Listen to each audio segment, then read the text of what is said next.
너 이번 주말에 우리 집에 좀 내려와라. 저요? 이번에는 또 무슨 일로 그러시는데요? 너는 시애미가 내려오라고 하면 그냥 알겠습니다. 하고 내려오면 어디가 덧나니? 왜 그렇게 꼬박꼬박 말대꾸야? 이번 주에 청매실 사다가 매실청이랑 매실장아찌 좀 담그려고 그런다? 왜? 이 늙은 내가 혼자 다 하리? 어머님 그냥 반찬 가게에서 사다 드세요. 그걸 왜 매년 그렇게 하느라고 고생이신지 모르겠어요.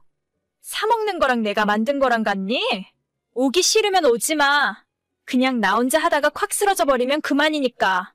일해서 잘나신 며느리 얻으면 시애미가 고생한다고 하는 건가 보다? 무슨 말씀을 또 그렇게 하세요. 내려갈게요, 내려가. 2주 전에는 쑥 들어가야 한다고 부르시고 이번에는 또 매실.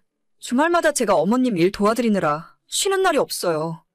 니까짓 게 하면 얼마나 한다고 또 말을 그렇게 하냐? 한 번 할 때 많이 만들어서 다 같이 나눠 먹으면 좀 좋아? 매실 담그기 전에 우리 집 대청소도 한 번 할 생각이니까 토요일 아침 일찍 내려와. 알겠어요. 저는 결혼 5년 차 30대 중반의 여자입니다. 남편과 저는 맞벌이를 하고 있고 사실 정확하게 이야기하자면 제가 월급을 더 많이 받아요. 하지만 돈을 얼마나 버는지가 사람을 평가하는 기준도 아니라 생각하고 남편이 적게 벌어와도 제가 바가지를 긁거나 불만을 가진 적이 한 번도 없습니다. 남편을 만나기 전 20대 후반이 되니까 주변에서 다들 저보고 결혼해야 하는 거 아니냐면서 조건 맞는 남자들을 소개시켜 주더라고요.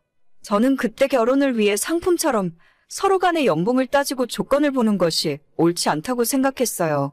나는 남들과 다르게 불꽃이 튈 정도로 사랑하는 사람과 결혼하겠다고 생각했었고 능력이 좀 부족할지라도 저를 최고로 아껴주는 남자를 만나야겠다고 다짐했었죠.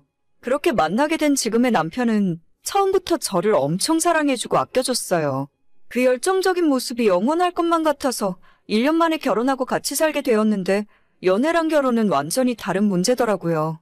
남편은 물론이고 저희 시부모님들까지 뼛속 깊이 저에게 열등감을 갖고 있을 줄은 꿈에도 모르고 있었습니다. 저는 한 번도 남편이 능력 부족하다고 생각해 본 적도 없고 제가 돈을 더 많이 번다는 이유로 유세를 떨어본 적도 없는데 결혼 3년 차가 된 지금은 완전 싸가지 없는 며느리가 되어 있더라고요. 시어머니께서는 제 길을 꺾기라도 하려는 것처럼 아무 때나 저를 시댁으로 불러서 일을 시키셨고 신혼 때는 제 편에서 같이 싸워주던 남편도 이제는 자기 일이 아닌 듯 나몰라라 하더라고요. 너는 내가 먼저 연락 안 하면 안부 전화 한 통도 없냐? 돈 잘 버는 바쁜 며느리라고 시위하는 거야, 뭐야? 그럴 리가요. 안 그래도 오늘 퇴근하면 연락드리려고 했어요. 또 거짓말하고 있네. 너 다음 주에 내 생일인 건 알고 있냐? 그럼요. 어머님, 아버님 생신은 다 기억하고 있죠. 뭐 갖고 싶으세요? 미리 사놨다가 보내드릴게요. 나는 선물은 됐고 올해는 며느리가 직접 차려준 생일상이나 한번 받아보련다. 내가 며느리 밥상 받아보는 것이 아주 평생의 소원이야. 주말에 네 시아버지랑 같이 너네 집에 올라갈 테니까 준비 잘 해놔라. 생신상이요? 그냥 밖에 음식점 예약해둘 테니까 한우라도 드시러 가시죠? 아니야. 이번 생일에는 용돈도 필요 없고 선물도 필요 없으니까 무조건 며느리 너가 직접 차려준 생일상을 받아보고 싶다. 왜? 하기 싫으냐? 아니요. 하기 싫은 건 아닌데. 그냥 간단하게 집에서 갈비찜이랑 잡채 정도만 하고 미역국이나 끓이면 돼. 뭘 어렵게 생각하고 있어? 그냥 밖에서 드시지. 저 음식도 잘 못하는 거 아시면서. 잘못하니까 이번 기회에 한번 해보라는 거 아니냐. 아무튼 아주 기대하고 있으니까 제대로 한번 차려봐. 아니 그냥 용돈이나 드리고 밖에서 외식이나 하면 그만이지. 제가 직접 만든 생일상이 대체 왜 받고 싶은 걸까요?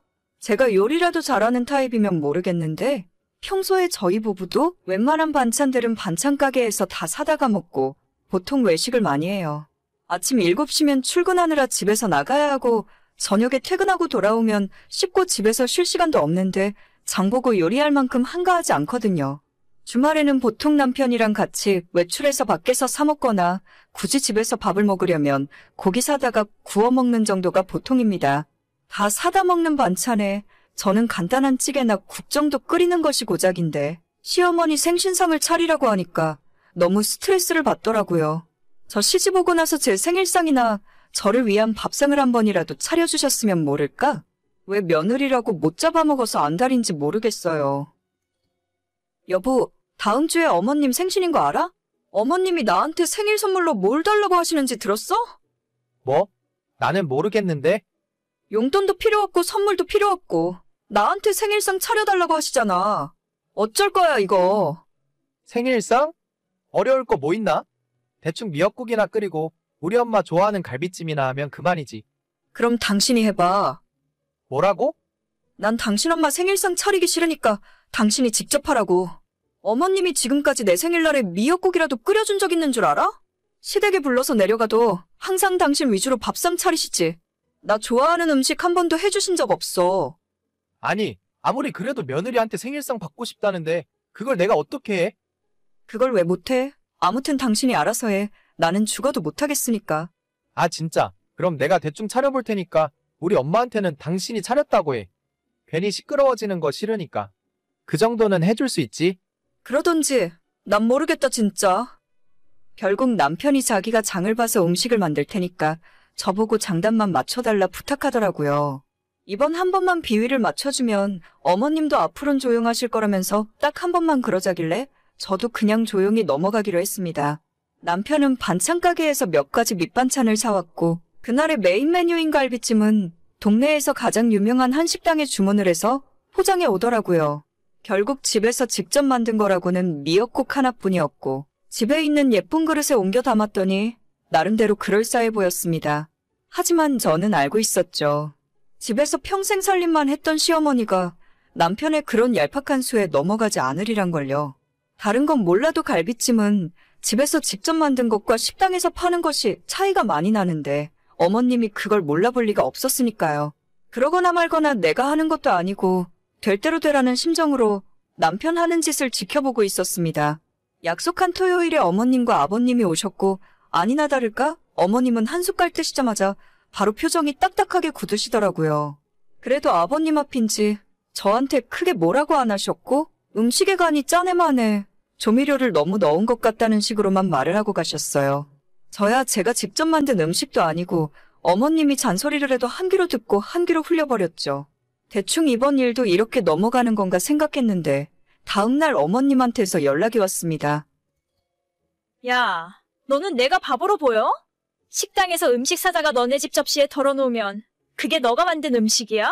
너네 집에서는 시어머니한테 그따위로 하라고 가르치시니? 저는 제가 만들었다고 한 적 없는데요. 아니, 어제는 분명히 집에서 직접 만들었다고 했잖니.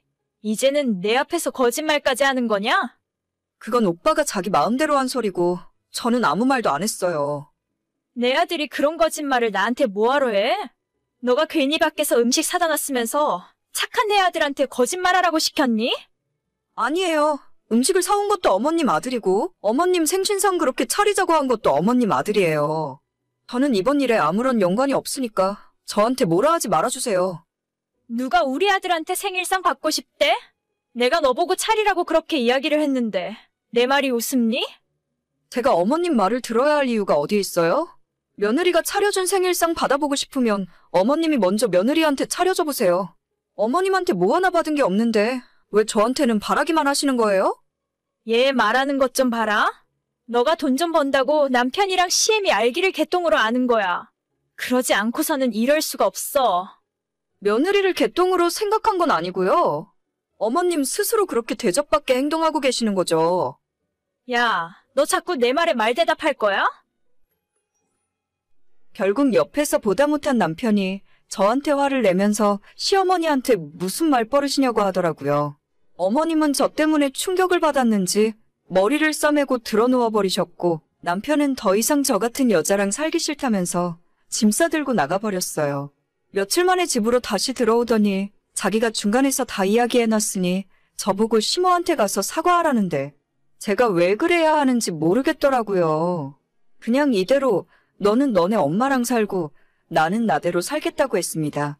신혼집은 원래 결혼 전부터 내가 살던 내 집이니까 남편 보고 너만 나가라고 내쫓아버렸어요. 너무 별일 아닌 걸로 이혼 생각까지 하는 것 같아서 참아보려고 했는데 남편 하는 짓 때문에 더 열받아서 그냥 이혼하려고 생각 중이에요. 저는 한 번 결심하면 누구처럼 저한테 사과한다고 해서 마음이 변하는 사람이 아닙니다. 어차피 결혼하면서 남편이 가져온 것도 별로 없으니 이대로 끝일 것 같네요. 남편에게 이혼하고 싶으면 언제든지 서류 가져오라니까 계속 딴소리만 하고 모르는 척합니다. 시모랑 남편이 동시에 제게 정식으로 사과를 하던가 사실 그냥 이대로 결혼 생활 끝내고 싶어요. 이런 이유로 이혼 생각하는 제가 너무 성급한 건 아니겠죠? 말끝마다 돈 잘 번다고 유세 떠냐는 소리, 이제는 듣기만 해도 지긋지긋해요. 오늘의 사연은 여기까지입니다. 구독과 좋아요, 알림 설정은 많은 힘이 됩니다. 다들 행복하시고 좋은 하루 되세요.